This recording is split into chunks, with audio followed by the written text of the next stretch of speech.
시청자 여러분 안녕하십니까? 미중 무역 전쟁이 점점 장기화되어 가고 있는 모습입니다. 이것이 궁극적으로는 금융 부문의 패권 전쟁으로 이어지게 되어 있습니다. 그럼 금융 부문의 패권 전쟁은 어떻게 전개될 것이냐? 그 중에 한 축은 국제 자본시장에서의 헤게모니 싸움입니다. 그런 관점에서 미국은 중국의 자본시장 개방 이런 것을 요구하고 있는 거고요. 그래서 오늘의 갈등 해소, 미중 무역 전쟁, 그 중에 금융 부분 어떻게 전개될 것인지, 그리고 우리한테 오게 될 영향은 어떤 것인지 한번 조목조목 살펴보겠습니다. 한성환의 오아시스 함께 가시죠.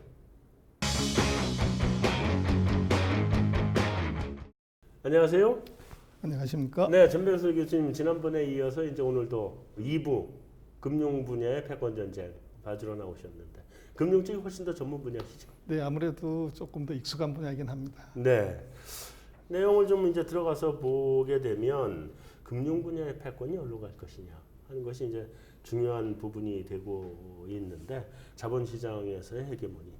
미국이 중국의 금융시장 개방 확대를 우리가 구분을 해서 봐야 되는데 하나는 중국의 자본시장 개방 어디까지 할 거냐 하는 파트가 틀림없이 하나 있고요. 또 한 파트는 이제 환율을 강위안으로 가라 이런 얘기를 내놓고 할지 안 할지는 모르지만 사실 85년도에는 플라자 호텔에서 일본 재무장관, 독일 재무장관 불러서 환율 반토막 쳤단 말이죠. 근데 중국에 대해서 이제 그렇게까지 얘기하기는 곤란할 텐데 반면에 중국의 환율 제도가 아직 복수통화 바스켓이잖아요. 복수통화 바스켓이라는 거는 우리도 그 단계를 거쳤지만 그건 정부가 얼마든지 조작이 가능한 거고 그래서 자유변동 환율제로 우리가 이제 나중에 이전을 하게 되는데 지금 중국에 대해서 시장의 개방 정도 그건 지금 굉장히 제한적이잖아요. 훨씬 더 지금 많이 열어라. 지금 그런 입장인 것 같은데 그 부분의 협상은 지금 진행이 되고 있는 건가요?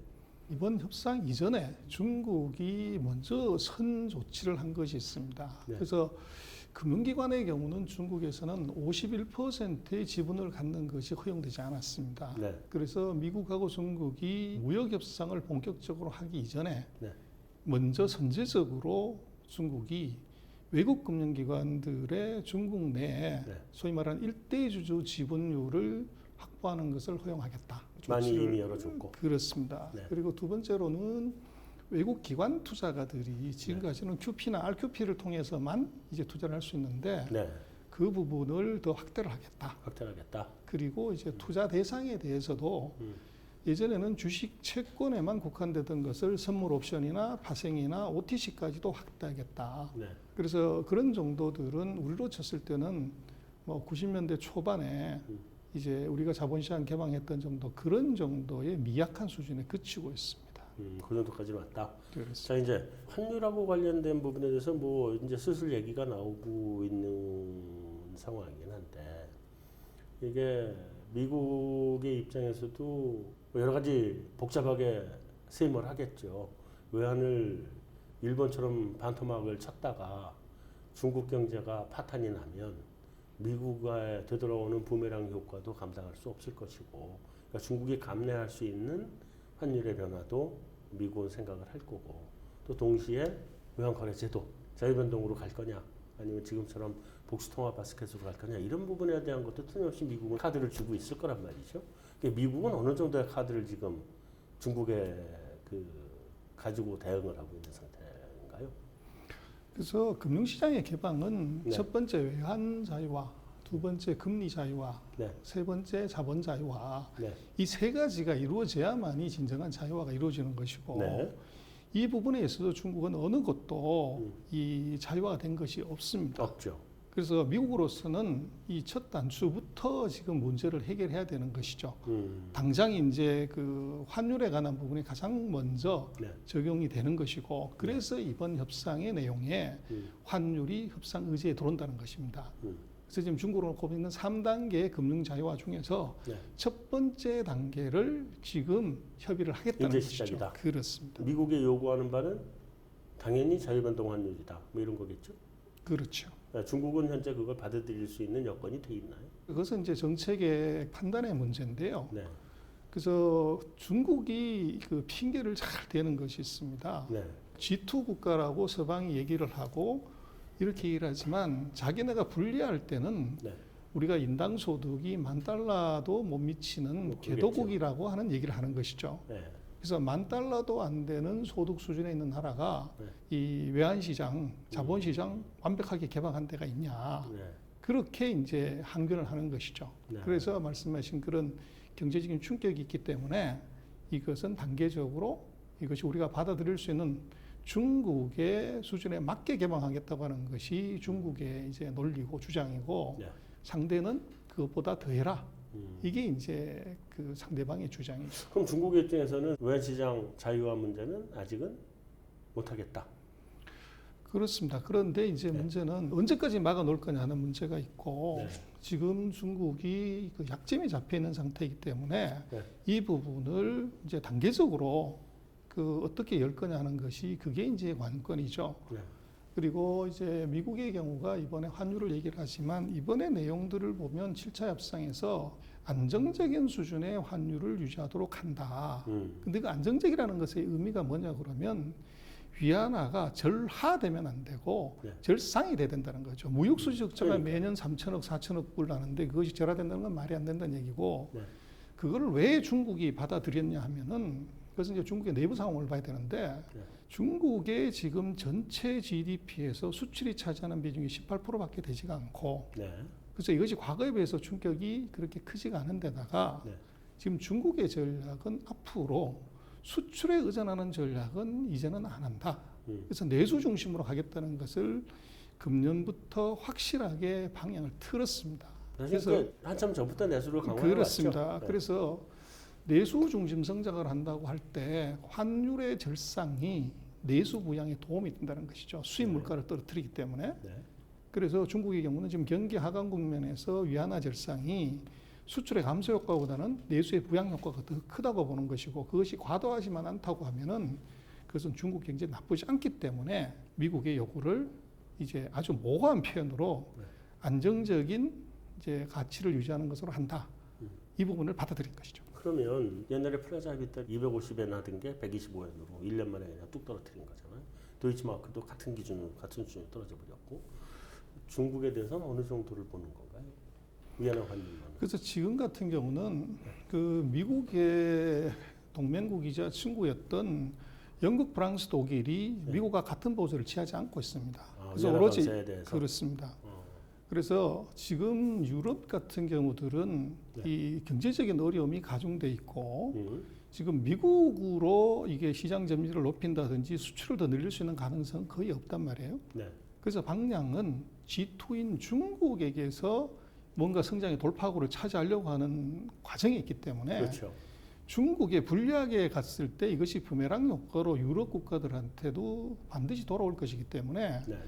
이 트럼프 대통령의 요구하는 그 공동 합의 또는 공동 노력, 공동 제재에 대해서 그건 계속 쉽지 않죠. 이것이 네. 잡음이 나는 것입니다. 그래서 네. 과거와 같은 그 주요 국가들 5개 또는 7개가 합의를 해서 이 중국을 이제 궁지로 몰아넣는 이런 전략이 구조적으로 지금 먹히지 않는 단계라는 겁니다.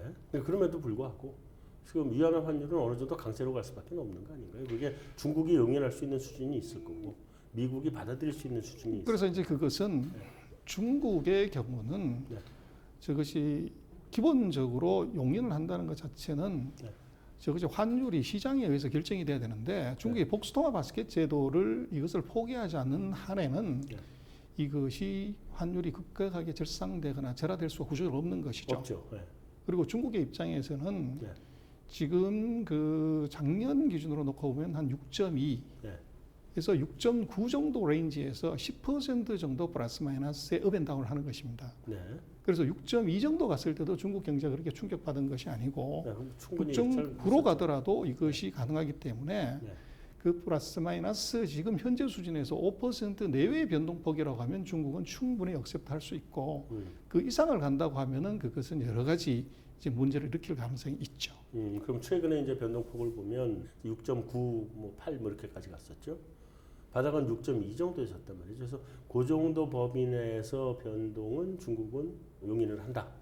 근데 6.2보다 더 아래로 내려가서 5대를 보는 거는 받아들이지 못할 거다. 받아들이지 못한다기보다는 그것이 중국으로서는 단계적으로 가는 것이 좋다는 거죠. 아, 단계적으로 그렇습니다. 가겠다. 그게 스피드가 문제가 되는 것이고 중국이 위안화 국제화를 목표로 한다고 하면 그것은 위안화가 강세로 가야지 네. 약세로 가는 것은 위안화 국제화에 도움이 되지 않습니다. 그래서 장기적으로 위안화는 강세로 가는 것이 맞고 그러나 지금 같은 경우는 경기 하강 국면에서 중요한 것은 기업의 부도로 인한 실업자의 증가가 중국은 가장 두려운 것이죠.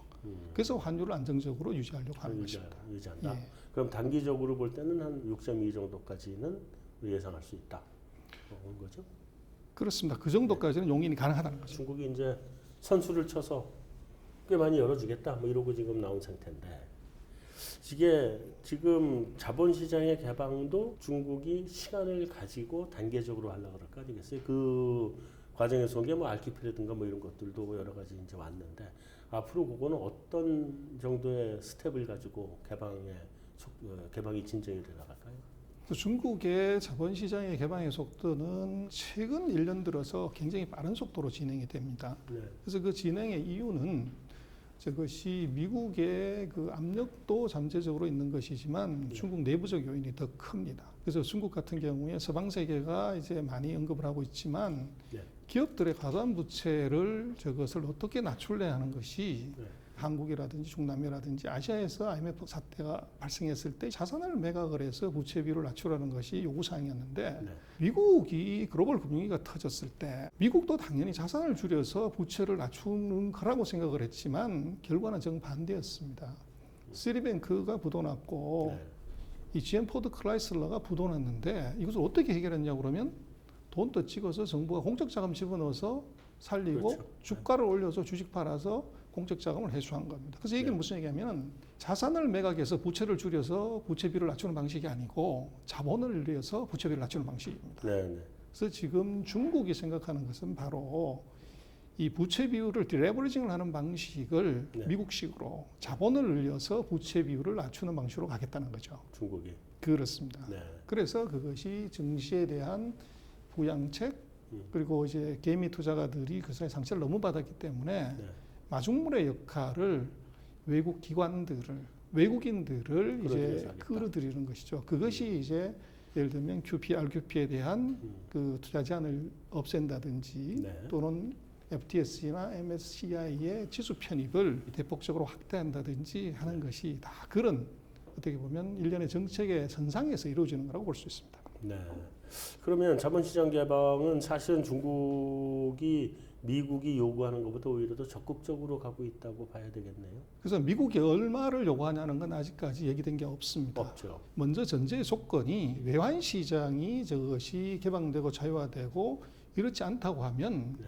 이것이 자본시장 안으로 미국 자본이 진입할 수 있는 데 장애가 있는 것이죠. 네. 그래서 그 문제가 먼저 해결이 돼야 되는 거죠. 다른 이슈들로 좀 넘어가면 중국의 금융시장을 움직이고 있는 사람들이 어떻게 결정을 할 것이냐에 따라서 중국 금융시장이 또 움직이는 방향이 달라질 텐데 그 부분은 지금 어떻게 보고 계신가요? 중국의 금융이 약한 이유는 네. 결국은 중국의 모든 산업들이 다 개방이 되어 있습니다. 제조업의 모든 산업들 다 개방했는데 유일하게 금융만 개방을 안 하고 있는 것이죠. 그렇죠. 그 얘기는 뭐냐면 중국의 아킬레스건이 바로 금융이다. 금융이 약하죠 아직. 그렇습니다. 그래서 금융의 세계 최강은 누가 뭐라고 그래도 미국인데 네. 중국 정부가 시진핑 2기 정부에서 금융의 핵심 인사 이 사람들의 인선을 보면은 이 시진핑 2기 정부는 미국과의 금융 전쟁에 대비하고 있다 이렇게 볼 수가 있습니다. 네. 그래서 중국의 중요한 의사결정은 국무원에서 하게 되는데 국무원의 책임자는 바로 리커창 총리고 그리고 리커창 총리 아래에서 중국의 실물 경제 정책을 총괄하는 사람이 바로 리어허 부총리입니다. 네. 그래서 또 하나 중국에서 금융 정책을 총괄하는 것은 이 우리하고는 약간 다른 시스템인데 네. 인민은행, 중앙은행이 금융을 총괄을 합니다. 그렇죠. 그래서 중국에는 금융감독원이 은행감독원, 보험감독원 네. 그리고 증권감독원이 저것이 인민은행의 산하에 있는 기관입니다.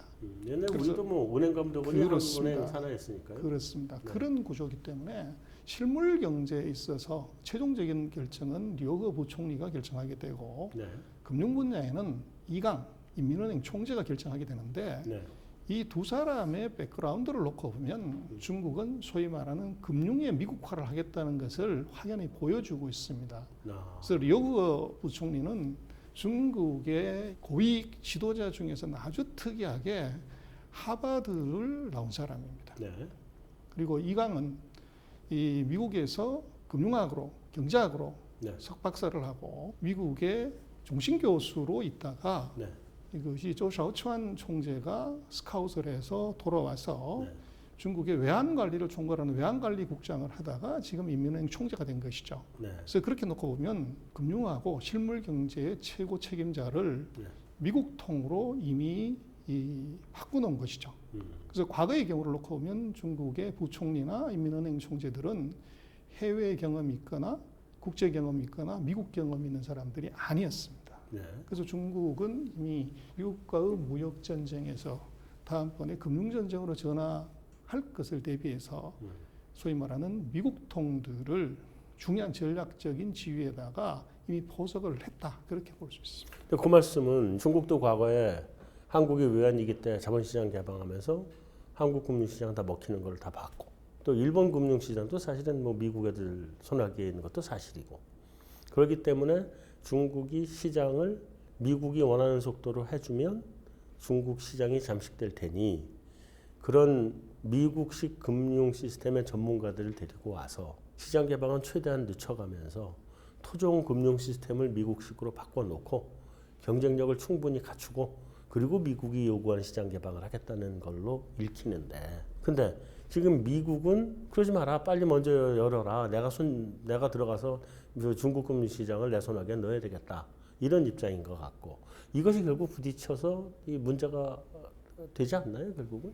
그렇습니다. 지금 이제 논란의 많은 부분들이 네. 궁극적인 최종적인 칼날은 어디냐고 그러면 네. 중국이 보유하고 있는 외환 보유고 3조 달러가 미국의 타켓입니다. 네. 그래서 과거의 경우를 놓고 보더라도 미국이 터는 나라는 거지 나라는 미국은 절대 털지 않습니다. 그렇죠. 항상 돈 많은 달러가 많은 중동, 그리고 지금 전 세계 달러가 가장 많은 중국을 터는 것이죠. 네. 그래서 중국에서 기술인이 무역인이 하지만 궁극적인 이 트럼프 정부가 요구하는 것은 무역 수지 흑자를 줄이라는 것이고, 90년 이후로 중국이 미국으로부터 벌어들인 네. 무역 수지 흑자 누계로 보면 대략 3조 1천억 달러 됩니다. 네. 그래서 결국은 그 돈이 중국이 가지고 있는 외환 보유고가 미국 입장에서는 우리 돈이라는 것이죠. 네. 그래서 그것을 어떻게 이제 털어갈 것인가인데, 네. 그것을 하려고 하면은 저것이 금융시장이 열려야만이 네. 저것이 가능한 것인데, 이것이 통상전쟁이라고 하면 이 전쟁의 성격이 어떤 것이냐를 보려면 이 전장에 나가는 장수가 어떤 사람인가를 보면 그 전쟁의 성격을 알 수 있습니다. 이 이수진 장군이 대장으로 나가면 그것은 해전이 될 거고, 네. 공무참모총장이 나가면 그건 공중전이 될 겁니다. 근데 이번 무역협상의 대표로 누가 오냐고 그러면 이론상으로 이것이 무역전쟁, 통상전쟁이라고 하면 윌버로스 상무장관이 무역대표로 협상의 대표로 나오는 것이 맞죠. 그렇죠.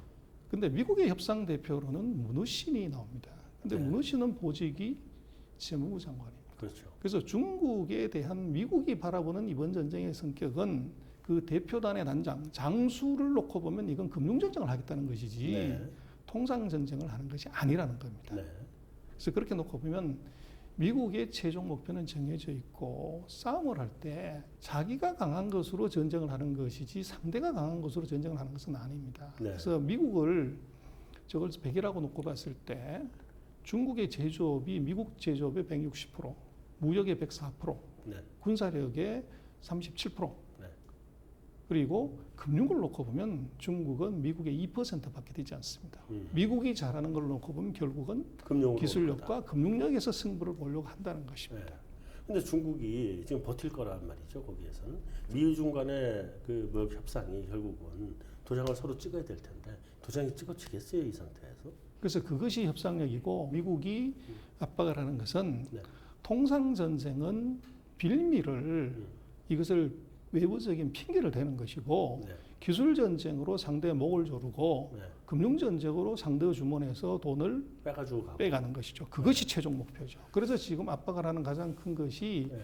하웨이 사건을 중심으로 하는 기술에 있어서의 압박을 지금 강하게 집어넣는 것이고 거기에 동시에 같이 이 외환 자유화, 금리 자유화, 이 자본 자유화 이 세 가지 단계를 이것을 지금 카드를 낸 것이죠. 네.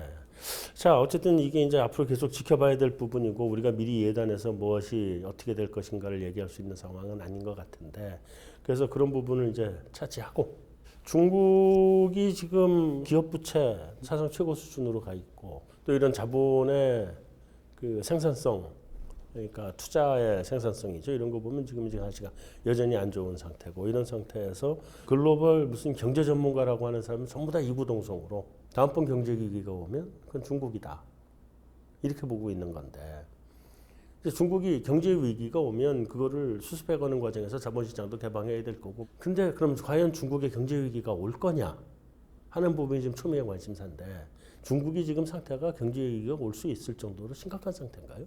그래서 이제 서방 세계가 중국의 경제 체제, 중국의 산업 구조, 경제 구조를 이거를 정확하게 이해하지 못하고 서방과 미국과 같은 구조로 한국과 같은 구조로 보면 그런 해석이 가능합니다. 어떻게 봐야 되냐면 지금 그 서방 세계에서 항상 얘기하는 것이 중국의 금융위기는 기업 부채가 GDP의 160%로 높아서 문제가 된다고 이렇게 얘기를 하는데 지금 중국의 그 산업 구조로 놓고 보면 국유 기업이 GDP의 65%를 차지합니다. 그러면 이게 국유 기업이 부도가 나거나 적자가 나서 누적이 훼손이 되면 당연히 정부가 지원을 하는 것이죠. 중국 기업 부채 160%에서 거기서 65%를 빼야 된다는 거죠. 그냥 랍하게 계산한다 그러면 그러면 160%가 아니라 중국 순수한 민영기업의 부채들은 대략 한 90%에서 100%요 정도 수준으로 떨어진다는 거죠. 요 정도가 되면 한국하고 거의 같은 수준입니다. 그리고 반대로 그러면 지금 45%돼 있는 국가 부채는 그것이 110% 정도로 올라가게 됩니다. 그렇게 되면 지금 110%면 미국하고 비슷한 수준이 되는 것이죠. 그래서 이 메커니즘을 중국이 국유기업이 경제 축이라는 걸 이해를 하지를 못하면 표면상으로 봤을 때 그런 리스크를 인식하게 되는데 그것은 잘못된 것이고요. 두 번째로 중국의 금융기관을 봐야 되는데 기업이 부도나고 그것이 문제가 되면 금융기관이 이제 부실채권 때문에 부도가 나기 때문에 우리 예전에 이제 IMF 사태 때 이제 많은 상업은행들이 부도난 것처럼 그것이 나를 생각하는데 문제는 중국은 왜 금융위기가 구조적으로 날 수 없냐 그러면 중국의 대부분의 은행들 이게 전부 국유은행입니다. 중국의 금융기관들은 은행, 보험, 증권이 전부 국가 겁니다. 그래서 예를 들면 한국 같은 경우도 KDB가 국가은행입니다. KDB가 많은 부실 회사를 인수를 했고 그것을 정상적인 다른 기업으로 생각한다면 부실 대출을 생각을 해야죠. 그럼 KDB는 바로 자본 잠식일 건데 KDB가 부도난다고 생각하는 사람은 대한민국에 아무도 없습니다. 그게 바로 국가은행이기 때문에 그런 것이죠. 그래서 중국의 은행, 증권, 보험은 다 국가심을 갖고 있기 때문에 이것이 문제가 생겼을 때 국가가 돈을 집어넣어서 이것을 해결해 버린다는 것이죠. 그래서 구조적으로 이것이 은행 시스템이나 금융 시스템이 다르고 또 하나 놓고 봐야 되는 것은 아마 최근에 한국의 많은 언론에서 또 서방의 언론들이 위안화가 절하가 되면 외국 자본이 도망을 가서 이게 외환위기가 온다 이렇게 이제 많이 얘기를 합니다만은 3조 달러의 외환을 갖고 있는 나라가 전 세계에서 중국밖에 없는데 이게 환율이 10% 절하된다고 그런 정도라고 하면 한국의 경우도 한국이 4천억 불 정도 되는 나라에서 우리가 10% 절상이야 절하야 항상 있을 수 있는 얘기인데 그러면 4천억 불짜리는 그럼 어떻게 되냐. 근본적으로 이것이 세계 최대 외환 보유를 가진 나라라는 걸 하나 생각을 해야 되고 작년 4월 달에 6.2에서 거의 7까지 10%가 절하가 됐는데 재미난 것은 작년에 중국의 자본시장에서 후광동, 성깡통 종목을 사기 위한 자금이 빠진 적이 없습니다. 월별로 봤을 때 누적적으로 계속 자금이 유입이 됐고 금년에도 계속 유입이 됐다는 거죠. 그 얘기는 뭐냐면 환율이 절하돼서 중국으로부터 자본의 유출로 인해서 외환위기가 온다는 것은 이것은 조금 이 팩트를 보면 안 맞다는 이제 얘기를 할 수 있고 구조적으로 놓고 보면은 중국은 왜 외환위기가 올 수 없냐 그러면 외환시장이 개방돼 있지 않기 때문에 예를 들어서 10억 불을 내가 중국으로 가져 들어가겠다고 그랬을 때 외환관리국에서 승인을 받지 않으면 돈이 들어갈 수가 없습니다. 반대로 거기서 내가 10억 불을 가지고 나온다고 할 때도 외환관리국의 승인이 없이는 이건 나올 수가 없게 돼 있다는 것이죠. 그래서 구조적으로 저게 돈을 빼고 싶어도 합당한 이유가 없으면 빠져나올 수가 없을 뿐더러 만약에 중국 정부가 외환위기의 가능성이 있다고 생각하면 외환관리국에서 3조 달러를 예를 들면 외국인들이 보유하고 있는 달러에 대해서 이것을 지급을 차일피일 행정적인 조치로 지연을 시켜버립니다. 그럼 돈이 나올 수가 구조적으로 없는 것이죠. 네. 그래서 그런 이유 때문에 근본적으로 그 산업의 구조 그리고 외환시장의 문제 네. 그리고 환율과 외국인 투자가들의 관계를 놓고 보면 이것이 외환위기가 구조적으로 올 수 없다. 그것이 다른 서방 세계하고 다른 점인데 그걸 한국의 언론에서는 지속적으로 한국과 같은 기준으로 보니까 이제 그런 문제가 생깁니다. 그래서 최근 10년 동안에 그런 얘기들이 계속 나왔는데도 불구하고 여전히 저기 유지하고 있다는 것은 뭔가 이게 다른 점이 있다는 것인데 그 다른 점은 찾지는 않고 계속적으로 위기가 온다고 하는 것은 저것은 조금 과하다. 그렇게 보시죠. 좀 과하다. 제가 거꾸로 반론으로 다른 시각이 있기 때문에 중국의 산업이 국유 산업이 너무 많고 은행 시스템은 전부 다 국유고 근데 아시다시피 나라가 경제적으로 굉장히 힘들고 위기가 오고 이런 사회주의 국가들은 다 국유 시스템에서 문제가 생겼거든요. 민간 쪽에서 문제가 생긴 게 아닙니다. 전부 다 국유 시스템에서 이게 부실화가 되고 문제가 생겼는데 다 넘어갔죠. 궁극은 중국도 사실은 마찬가지라는 거죠. 국유 시스템에서 국유 산업, 국유 은행이 문제가 됐을 때 정부가 뛰어들어가서 그거를 해결할 수도 있지만 그러지 못할 경우에 외환위기는 아니라고 하더라도 국내적으로 금융위기가 충분히 올 수 있다. 그 부분, 국가가 해결할 수 있는 단계를 뛰어넘는 수가 생기거든요. 그런 부분, 다른 나라들의 사례가 중국은 발생하지 않는다는 보장이 어디 있느냐 하는 게 하나고요. 두 번째는 외환 틀림없이 이제 통제하죠. 중국 당국이. 통제를 합니다만 자, 외국인들이 자금을 빼가지고 나간다고 시작을 해서 그 환율이 뛰어 올라갔고 그거를 시장에 갭에서 틀어막는다고 하다가 1조 달러 써버린 거잖아요. 4조 달러라든가 3조 달러까지 떨어져 버렸으니까. 이런 문제들에 대해서도 중국이 그걸 다 막아낼 수 있을 것이냐. 좀 다른 얘기 같은데요.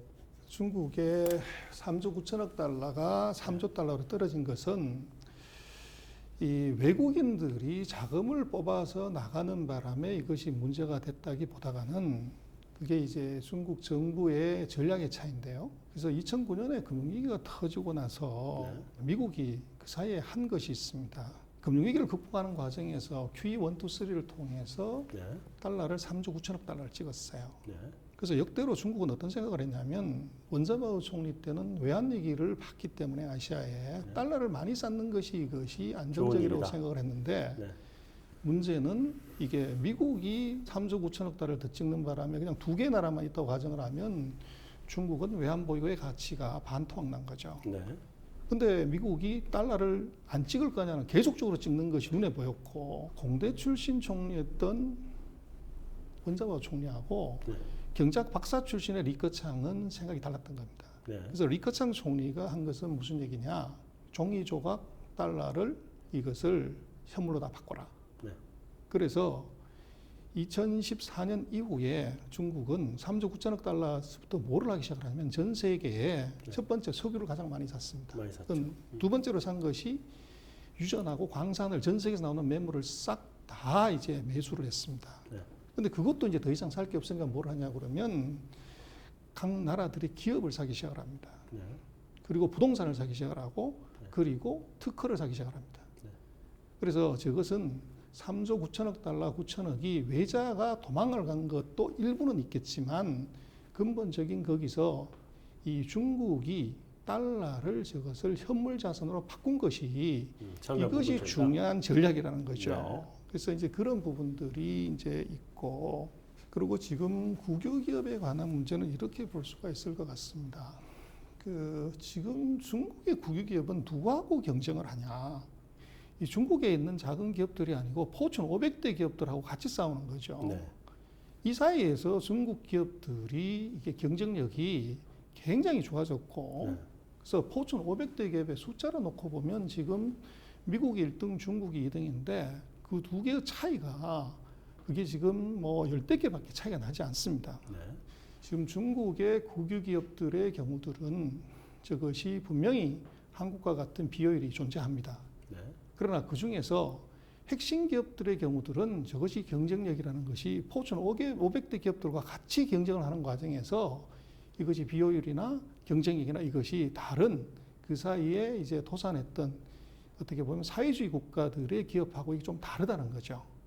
그리고 그거 좀 관점이 다를 수도 있을 것 그렇죠. 같아요. 왜냐하면 포춘 500대 기업에 들어가 있는 기업이 다 좋은 기업은 아니거든요. 글쎄요. 그래서 그건 그냥 외형만 보고 예. 있는 거지 본질적인 경쟁력은 안 보고 있는 예. 거고 우리나라도 포춘 500대 기업에 들어갔던 기업들이 자빠져서 구조조정 다 했거든요. 거기도 충분히 그럴 가능성은 있고 옛날에 중국이 들어가기 전에 소련의 기업들도 포춘 500대 들어갔었죠.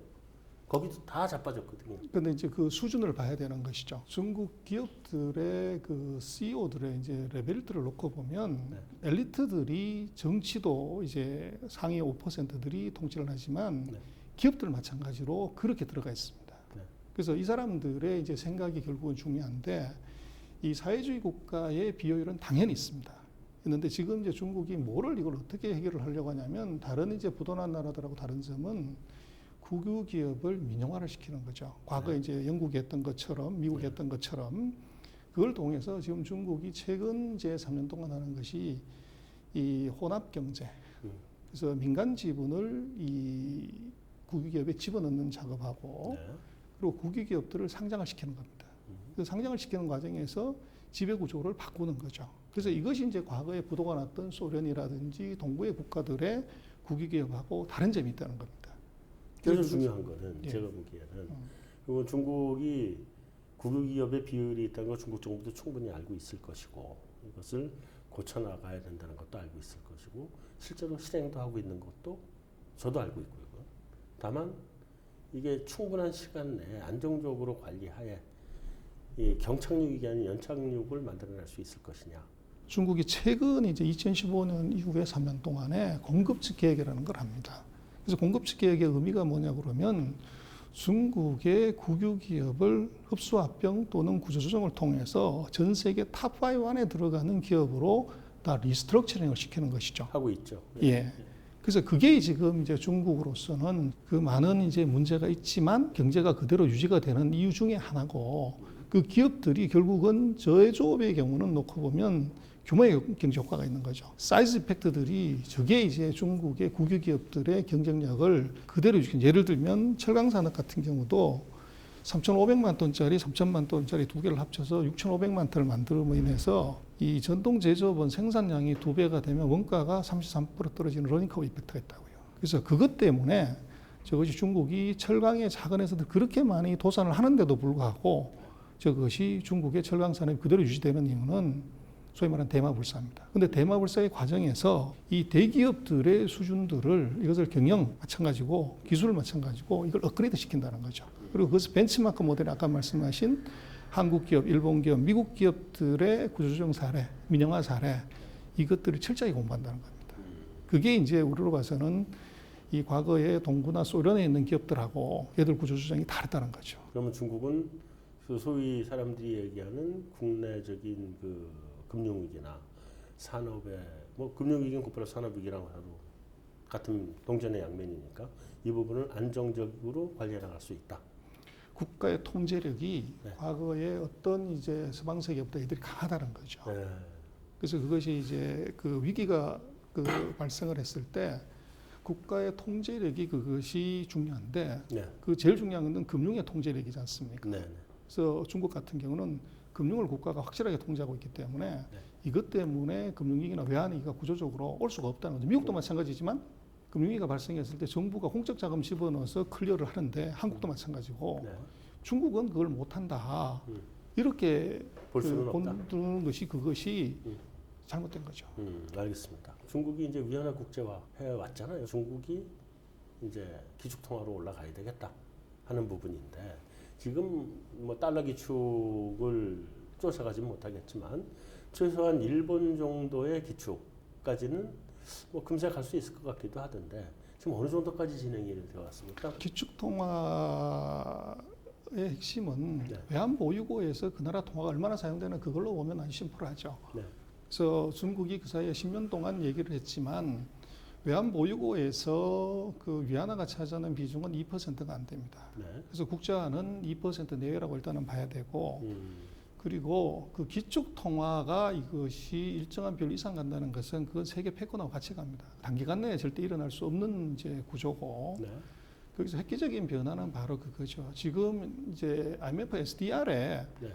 이 들어가 있는 사실은 기축 통화, 중기축 통화가 바로 SDR에 편입되어 있냐 안 되어 있냐가 중요하죠. 네. 그래서 예를 들면 영국이라든지 뭐 이런 나라들이 실질적인 모라토리엄 상태가 금융위기 때 발생을 했지만 그것이 그대로 유지되어 있었던 거 바로 SDR의 편입 종목이기 때문에 그렇죠. 네. 근데 중국이 지금 미국 다음번 두 번째로 큰 이제 SDR의 이제 비율을 가진 국가로 이것이 들어갔다는 거죠. 네. 그래서 이 얘기는 뭐냐 그러면 중국이 지금 절대적인 기준의 그 기축통화 비율은 국제화 비율은 낮지만 네. 이것이 중기축 통화로서의 이게 기반은 얘들이 그간 10년 동안 노력에 의해서 만들었다. 그렇게 보여지고 네. 기축 통화가 된다고 하는 것은 그건 100년 정도 또는 150년, 200년의 시간이 걸리는 긴 작업이고 네. 이 중국이 그게 첫 번째 조건은 경제대국이 되지 않고서 금융이 된다는 것은 불가능합니다. 그래서 2050년에 중국 말대로라고 하면 그 정도 가야 그것이 중국이 경제대국이 되는 것이고 네. 그때부터 어떻게 보면은 이제 경제력인 힘이 중국의 화폐를 전 세계가 쓰게끔 만들 수 있는 기제가 되죠. 그래서 적어도 2035년, 2050년 그 기간 동안은 중국은 여전히 지금과 같은 수준에서 이 기축통화화를 하려고 하는 노력이 지속되는 단계고 네. 그래서 그것이 하루아침에 이루어진다. 물론 있을 수가 네, 없습니다. 세계 무역거래사 결제에서의 위안화로 결제하는 그 비중 옛날보다 지금 꽤 많이 늘어났느냐는 거죠. 일본은 그래도 어느 늘어났지만 정도 준기축의 수준까지로 가 있는 거잖아요. 엔화가 국제화가 돼서 이것 가지고 거래가 가능한 비중이 굉장히 높으니까 유로는 그보다 훨씬 더 높은 거고 뭐 달러는 그 중에 기본이고 이게 이제 위안화가 그 단계는 아직은 굉장히 미약하다.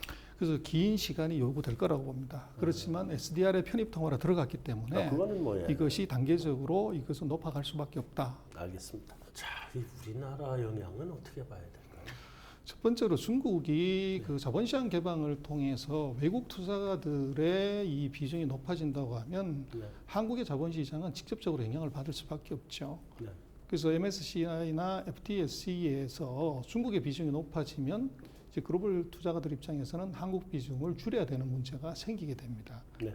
그래서 한국의 경우는 어떻게 보면 모진 놈 옆에 있다가 돌을 맞을 수밖에 없는 구조적으로. 네. 그래서 이런 문제가 있고 대신 이걸 이제 그 우리로서는 또 다른 전략으로 생각을 하면 한국이 92년부터 자본시장을 개방을 했지만 누가 돈을 가장 많이 먹었냐면 누가 봐도 외국인이고요. 네. 그 외국인 중에서 어느 외국인이 가장 많이 먹었냐 그러면 미국 투자가가 가장 많은 수익을 냈습니다. 네. 그래서 삼성전자, SK텔레콤, 반도체, 통신 같은 주식을 사서 그렇게 큰 수익을 내는 비결은 뭐냐 그러면 이 이동통신 마찬가지고 반도체 마찬가지고 이게 1970년대, 80년대 미국에서 개발된 기술이고 미국이 10년, 15년 동안 이 생산해서 돈을 벌다가 도저히 인건비를 못 맞춰서 일본으로 이전을 합니다. 네. 그래서 미국은 예를 들면 디램 반도체 마찬가지로 85년에 이 미일 반도체 협정을 맺지만 산업을 일본으로 이전하고 그리고 디램 산업을 다 넘겨주고 나서 미국은 무엇을 한 거냐면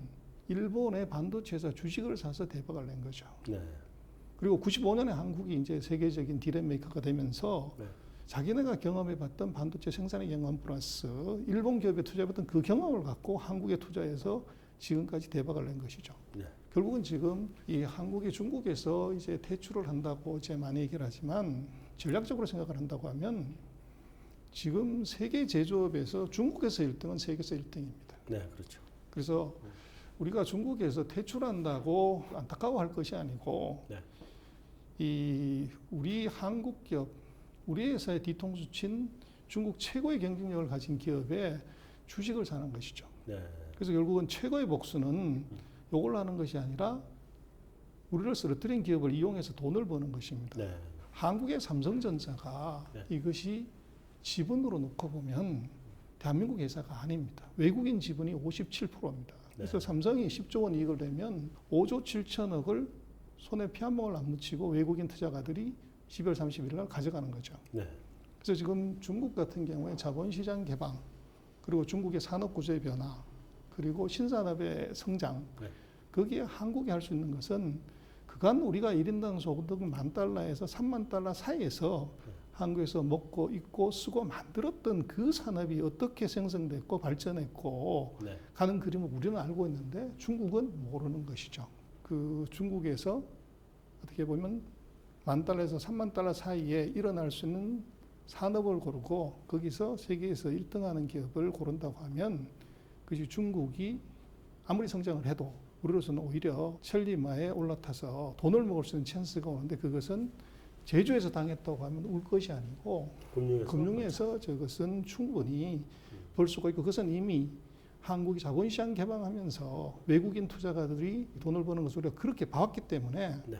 그걸 우리가 어떻게 보면 당하기만 하고 그 쓰지를 못한다고 하면 그것은 우리 패착이죠. 네, 잘 알겠습니다. 지금까지 한 시간 동안 미중 패권 전쟁 살펴봤고요. 특히나 지난 일부 무역기술 부문에 이어서 오늘 금융 부분까지 자세하게 들여다봤습니다. 정 교수님 말씀하셨던 대로 미국과 중국 사이에서 우리가 샌드위치처럼 끼어서 굉장히 어려울 수도 있지만 반대로 또 우리가 새로운 기회를 찾을 수도 있을 것 같습니다. 이런 과정에서 지금 미국의 중국 때리기에 유럽 국가들의 입장을 보면 우리가 배울 부분이 바로 나오는 것 같습니다. 자국의 이익을 위해서는 미국과 동참을 하지만 또 자국의 이익에 반하는 부분에 대해서는 반대쪽에 줄을 서서 진리를 챙겨가는 그런 모습을 보면서 저런 것들이 또 우리가 해야 될 것이고 우리도 여기서 더 실리를 챙길 수 있지 않을까 하는 생각도 해봅니다.